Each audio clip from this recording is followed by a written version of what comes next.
drinking my tea.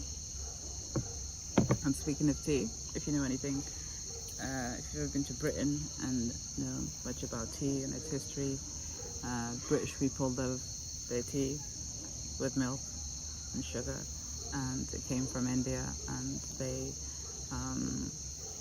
you know, they used to import it from India on ships, and now it's like the most common household commodity. All different types of teas, you know, herbal teas, as well as black tea. White tea is my favorite tea, actually. That's not what we're talking about today, though. I bring up Britain because I primarily live in Britain and I traveled Europe a lot, and I have some European destinations that I absolutely love, and if you are able to, wherever you are and wherever your capacity is at this time of in these strange times that we live in, of certain restrictions being put in place, these are some places that I would recommend visiting, just based on my own experience, or that I would say I want to go to again.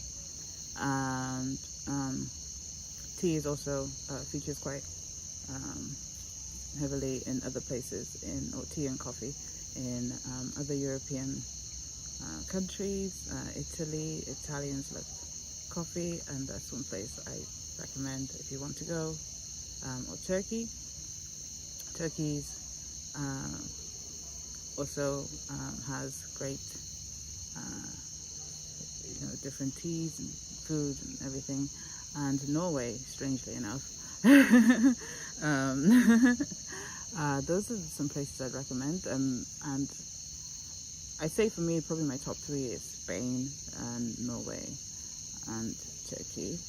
I do bring up Italy though, because it's a beautiful place and it's somewhere that I do want to go just from looking at it. I've been there not long enough to kind of see, and I stayed in the city, so I want to go back. And I'd like to know what your favorite European travel destinations are, and let me know in the comments. Europe is quite different from other parts of the world for, you know, different reasons.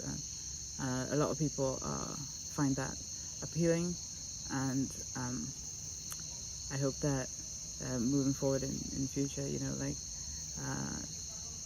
the ability to travel and to see these different places is something that we can all still experience. I'll speak more about traveling and neurodivergence, because, you know, it can be difficult to travel if you have neurodivergent challenges, and I'll talk more about my experiences traveling to these countries, these European countries, and I'll speak about traveling outside of Europe. But I've loved solo traveling, and I've been solo traveling since I think the first time I solo traveled was at the age of 16, 17, and I've just traveled to a lot of European countries, met a lot of beautiful people, and I'm so happy to be able to share that with you. So take care, rest and de-stress.